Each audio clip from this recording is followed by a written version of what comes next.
Roxo Media House. Hey Frog fans, welcome inside the Flying T Club studio here at Roxo Media House. I'm Kurtis Byrne. And I'm Hunter Hodges. We're with the TCU baseball team. Thank you for always supporting our baseball team, and we look forward to seeing you at Lefton soon. We're also excited to host this edition of Frogs Today. In today's show, we hear from our skipper, Kirk Saarloos, plus we preview the new state of the Frogs with Jamie Dixon. Women's basketball continues their season starting Big 12 games, and our men's basketball team continues the season off strong. Today's show starts after a quick word from one of our sponsors. Stay tuned. In Botham, we put people first. So we simply start by listening to you. Whether you're searching for customized insurance, HR, or financial solutions to protect your home, car, health, business, or employees, our specialists are here to serve you, the people you care about, and your success. Higginbotham, insurance, HR, and financial services. Inspired by you. Welcome back inside the Flying T Club studio. I'm your host, Kurtis Byrne. We had a great season last year. We took our team all the way to Omaha, and we're hoping to go back there again this year. Head coach Kirk Saarloos talks about the highs and lows of last season, and the team returns back to campus this week. You have to have a lot of luck involved. You know, I think when we made that World Series run where we made 4 in a row, 14 through 17, I think it just became, that's just what was going to happen in June. And then not going, from 2017 until last year, there's a lot of restless people, not only around town, but inside these walls here about getting back there. And there is a lot of luck involved, but you also have to be playing the best baseball at the right time. And, those two things lined up. But the next step is, it's awesome to go. And our program needed to get back there. But the next step is to win a championship. And you have 8 teams there that are trying to do the same thing that are really good and are also playing their best baseball. So, you keep knocking on the door. It's kind of like the PGA Tour player that kind of doesn't know what to do on Sunday when he's leading a tournament. But when he keeps doing it, and next thing you know, he knows how to finish and he knows how to close it out. I think that's where this program's at is my hope is our next time that we're there that we have a chance to bang down that door. Kirk Saarloos is just as excited as we are. And who wouldn't be, with the Texas Rangers World Series trophy in our clubhouse, on top of receiving our World Series rings. Brian gave me a call. He was a former TCU grad and gave me a call and asked if we wanted the World Series trophy here. And I wasn't about to say no. And so I text the guys saying, hey, meet at 3 o'clock at the field if you want to see the World Series trophy. And probably 34, 35 of the 40 guys showed up, and the other 5, I think, were studying for finals, so they get the excuse. But no, it's really cool. I had never seen it up close and in person, and it is more beautiful than I ever thought it was going to be. It's like super iconic.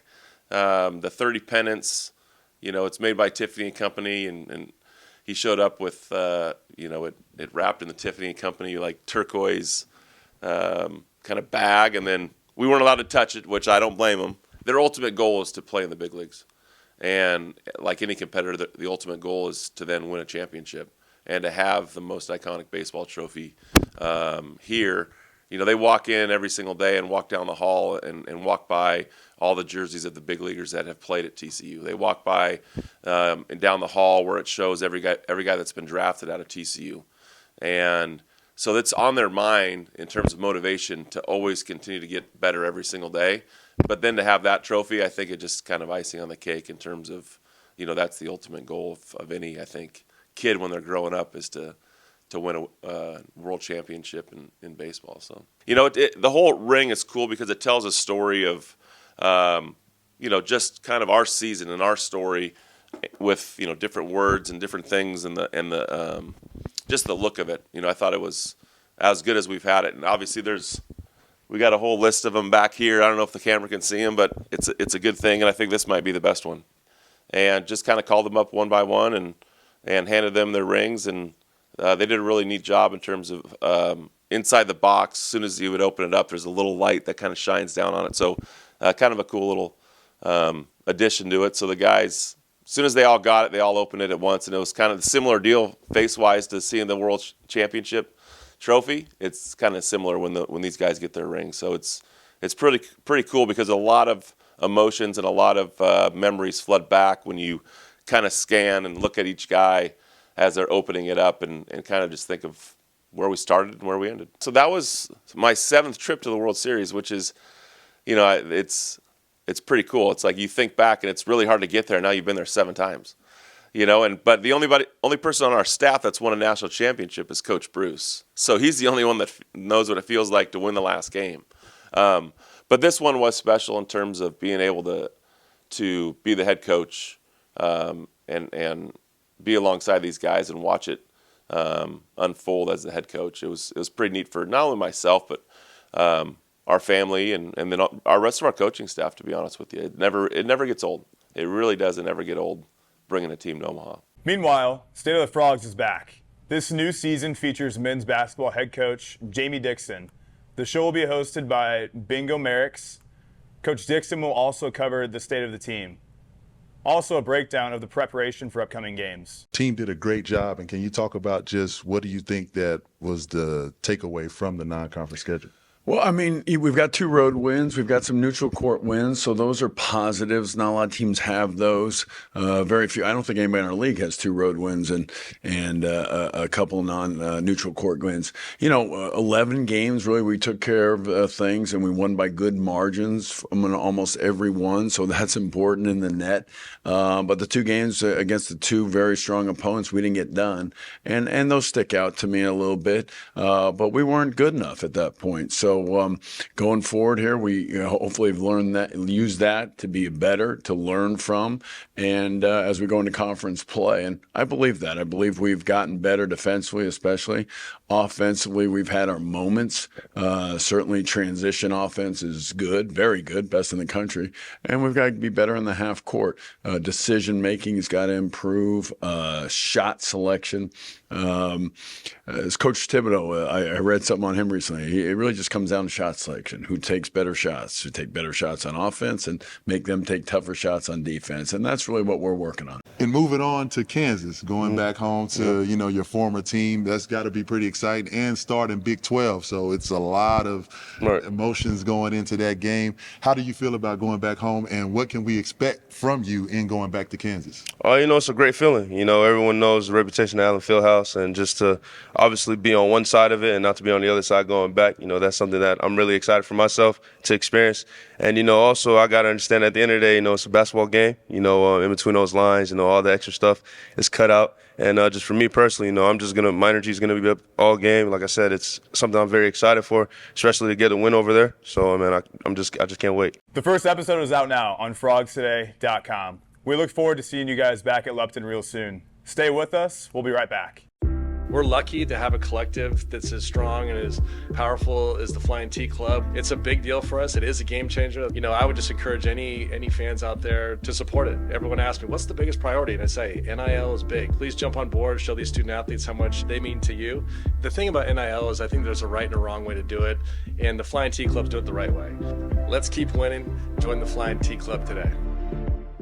Welcome back inside the Flying T Club studio. I'm Hunter Hodges. Our TCU women's basketball team is now 1-1 in Big 12 games as they continue to have a great season with an overall 14-1 record. Win or lose, it's 1 win or 1 loss, and you got 18 of these. And this is no bigger game or lesser of a game than BYU or Oklahoma State. And there's an 18-game grind in this league, and you just take it 1 game at a time. And we'll turn the page now and dive into Oklahoma State and prepare just like we always do. I guess for me, I always think it's better to lose early than lose later in the run of the season. So I think we're definitely going to meet Baylor in the tournament. They're a great team, but I think the ceiling, we haven't even reached what our ceiling is yet. I agree. This season's all about highs and lows. You can't get too high when we were undefeated, and you can't get too low off of this game. I consider this just another game, but I think the most important part of it is what we learn from it. Everything has a lesson in it in my eyes, and I think God just gave us this early. Like Aggie said, and we're going to grow from it. The team continues their next Big 12 game on Saturday at the Shawmire. Good luck, ladies. Meanwhile, men's basketball has their first Big 12 game against number 2 ranked Kansas on Saturday. TCU matches up really well with Kansas and amongst other teams in the Big 12. Well, we've got good size. I think we have good versatility. I think, we've had some guys out for some games and we've kind of battled some things all year long. But I think with our 10 guys, I say that, and we've got 3 guys redshirting, scholarship guys now. that we have the versatility to move some guys around, play different spots. I mean, Emmanuel plays the 3, the 4, has played some 2. We could actually play him at some 5, 2. Mike is playing different spots too as well. So we could play. Xavier played the 4 last game. We've got the guards that can play here. So we have the versatility, but does it make us better? That's what we say. And we have some balance too offensively, and but we got to use that to our advantage. And I think at times we are balance or freedom that we give and it can become detrimental to us in as far as shot selection and decision making, and that's where we've got to be have that freedom but also use it in the right way. We've got to get good shots up, and we can't have any wasted possessions, and that's been a little bit of a challenge for us. They head into the game with an 11-2 record. Good luck, fellas. Stay with us. We'll be right back. Simply the best barbecue in Fort Worth. Dine-in, catering, or drive-thru. 2900 Montgomery, just off I-30. Remember, the best barbecue in Fort Worth is at Railhead Smokehouse. It's been a blast hosting this week's episode of Frogs Today. For everyone behind the scenes here at Roxo Media House, I'm Kurtis Byrne. And I'm Hunter Hodges. Thank you for watching this week's show, and thank you for always supporting our baseball program. Please like and subscribe to Frogs Today for the best coverage of TCU athletics. Until next week, go Frogs! Roxo Media House.